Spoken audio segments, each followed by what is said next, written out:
नमस्कार, आप देख रहे हैं सर्वोदय टीवी और मैं आपके साथ ज्योति खंडेलवाल। स्वागत है हमारे खास कार्यक्रम डॉक्टर एडवाइस में, जहां हम आपको प्रत्येक विशेषज्ञ से मिलवाते रहते हैं और प्रत्येक बीमारी के बारे में जानकारी लेते रहते हैं। ऐसे ही आज मेरे साथ मौजूद हैं केसी अस्पताल की संचालक डॉक्टर श्रद्धा अग्रवाल जी, जो 18 साल का लंबा अनुभव रखती हैं। आइए उनसे जानते हैं स्त्री एवं प्रसूति रोग के बारे में। जी, बहुत-बहुत स्वागत है आपका मैम। जी, थैंक यू सो मच।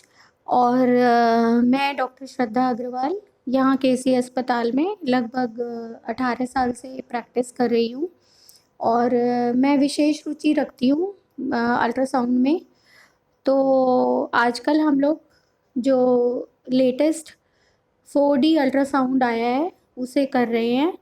और एक और नई तकनीक आई है जिसे हम NT-NB स्कैन कहते हैं।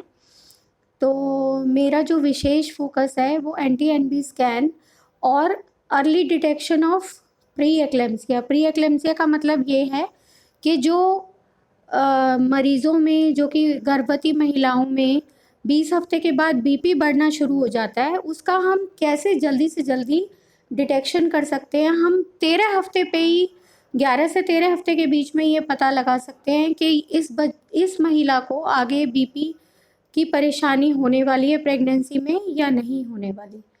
तो NT-NB स्कैन में हम लोग यूट्राइन आर्टरी, जो कि बच्चेदानी को खून की सप्लाई करती है, उसको हम मेजर करते हैं और उसके फ्लो से हम ये पता लगाते हैं कि इस महिला को आगे फ्यूचर में 20 हफ्ते के बाद BP डेवलप होगा या नहीं होगा।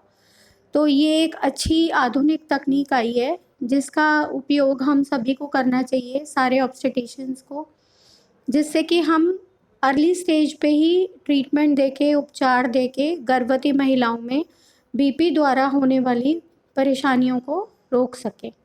अगर मैं बात करूँ मैम, इस नई तकनीक से क्या कोई भी अल्ट्रासाउंड कर सकता है ईज़िली?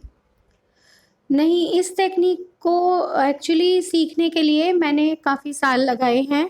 पिछले 3 सालों से मैं लगातार इसकी स्टडीज़ कर रही हूँ और मैंने इसका UK से, लंदन से सर्टिफिकेशन लिया है, स्पेशली इसको सीख कर। और फिर इसका एग्ज़ाम देके हमें इसका सर्टिफिकेशन लेना होता है, तभी हम इसको आगे अच्छे से फाइनली कर सकते हैं। मैम, अभी आपने बताया कि हाल ही में आप लंदन से जो है वो कोर्स किया है, तो उस कोर्स के बारे में कुछ जानकारी हमें साझा करिए।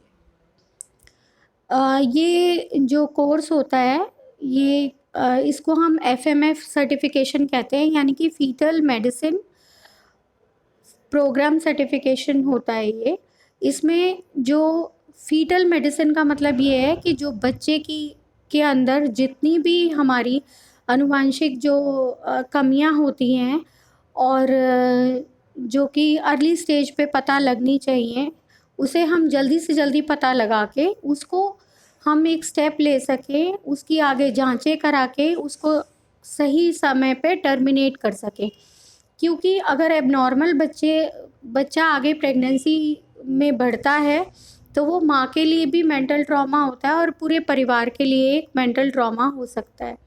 तो जब हम इस सर्टिफिकेशन को कर लेते हैं तो हमें बच्चे में होने वाली बहुत सारी बीमारियों का पहले ही पता लग जाता है और उसके लिए हम पेरेंट्स को आगे जो टेस्ट रिक्वायर्ड होते हैं या फिर बच्चे का आगे जांचें होती हैं, उन्हें करा के उनको सही समय पे टर्मिनेट करके आगे के लिए भी पेरेंट्स को काउंसल करा जा सकता है कि आगे भी ऐसे बच्चे ना पैदा हों। मैम, एक महिला प्रेगनेंसी के अनुसार जब स्टार्टिंग में प्रेगनेंसी होती है तो काफ़ी कम नॉलेज उन्हें होती है प्रेगनेंसी के दौरान। तो इस बारे में आप महिलाओं से क्या विशेषकर जानकारी देना चाहेंगे? सबसे पहले तो मैं सारी महिलाओं को ये एक छोटी सी एडवाइस देना चाहूँगी कि जैसे ही प्रेगनेंसी की शुरुआत होती है तो हर महिला को फोलिक एसिड की एक गोली 5 मिलीग्राम की ज़रूर शुरू कर देनी चाहिए। पहले 3 हफ्ते में वो गोली बहुत ज़्यादा इम्पॉर्टेंट है। जैसे ही आप प्रेग्नेंट होते हो, आप फोलिक एसिड की गोली बिना छोड़े लें, क्योंकि कई लोग ये सोचते हैं कि हम प्रेगनेंसी में गोली खाएंगे तो हमें परेशानी हो जाएगी या हमें कोई भी ऐसे अननेसेसरी दवाई नहीं खानी चाहिए। लेकिन फोलिक एसिड बहुत ज़्यादा फ़ायदेमंद होता है। हालांकि ये हरी पत्तेदार सब्जियों में, पालक में बहुतायत पाया जाता है, लेकिन फिर भी जो चीज़ हमें फोलिक एसिड की गोली से मिलती है, उससे हमारे बच्चे में कभी भी रीढ़ की हड्डी की परेशानियाँ या ब्रेन की कुछ एनॉमलीज़ कभी भी नहीं होती। तो इसलिए फोलिक एसिड हमारे एरिया में बहुत कम लिया जाता है, क्योंकि पेशेंट ही हमारे पास कई बार चौथे महीने पे या 5वें महीने पे पहली बार दिखाने आता है। तो एक तो सबसे पहले सभी को जागरूक करना चाहूँगी, सभी महिलाओं को, घर में जो बड़ी सासें हैं, सबको बोलना चाहूँगी कि अपनी बहुओं को प्लीज़ टाइम से आप अल्ट्रासाउंड के लिए भेजिए। अल्ट्रासाउंड का कोई भी साइड इफ़ेक्ट नहीं होता, बच्चे की आँखों पे कोई असर नहीं पड़ता। जैसे कि पेशेंट्स मेरे से क्वेश्चन पूछते हैं आके कि आँखों पे कुछ असर तो नहीं होगा या हमारे बच्चे को कोई और प्रॉब्लम तो नहीं हो जाएगी ज़्यादा अल्ट्रासाउंड करा के, ऐसा कुछ भी नहीं होता। अल्ट्रासाउंड एक बहुत अच्छा एड है जिसका कोई साइड इफ़ेक्ट नहीं है और जिससे कि हमें बहुत जल्दी ही पता चल जाता है कि कुछ भी प्रॉब्लम होने वाली होती है, उसे हम डिटेक्ट भी करते हैं, उसको सॉल्व भी करते हैं और पेशेंट्स को सही टाइम पे काउंसिल भी किया जा सकता है। तो सबसे पहले तो पहले 3 महीने के अंदर ही एक अल्ट्रासाउंड हो जाना चाहिए पेशेंट का। उसकी थोड़ी सी भी कमी होगी तो उसे पूरा करा जाए। फिर उसके बाद जो दूसरा अल्ट्रासाउंड है वो 5वें महीने पे होना चाहिए, जिसमें कि हम पेशेंट का एक एनॉमली स्कैन करते हैं, मतलब उसका हर एक अंग ठीक से बना है या नहीं बना है। फिर जो तीसरा अल्ट्रासाउंड होता है उसे हम ग्रोथ स्कैन कहते हैं।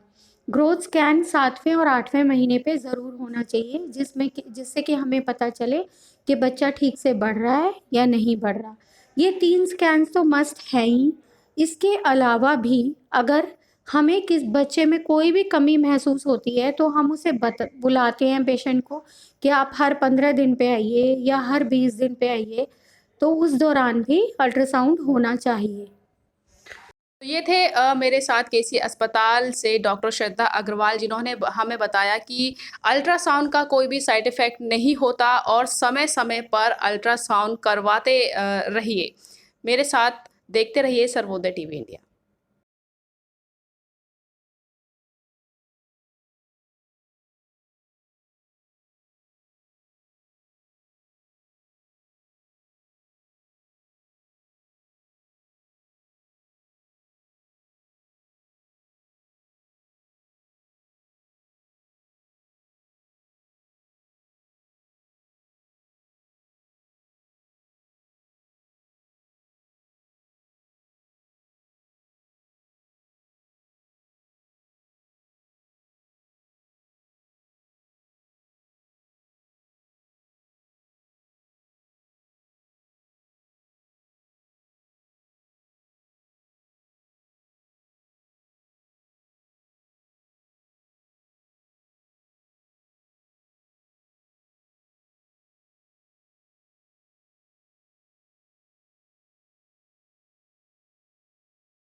हमसे जुड़े रहने के लिए हमारे YouTube चैनल को सब्सक्राइब करें और नई वीडियो की नोटिफिकेशन के लिए बेल आइकॉन को दबाएं।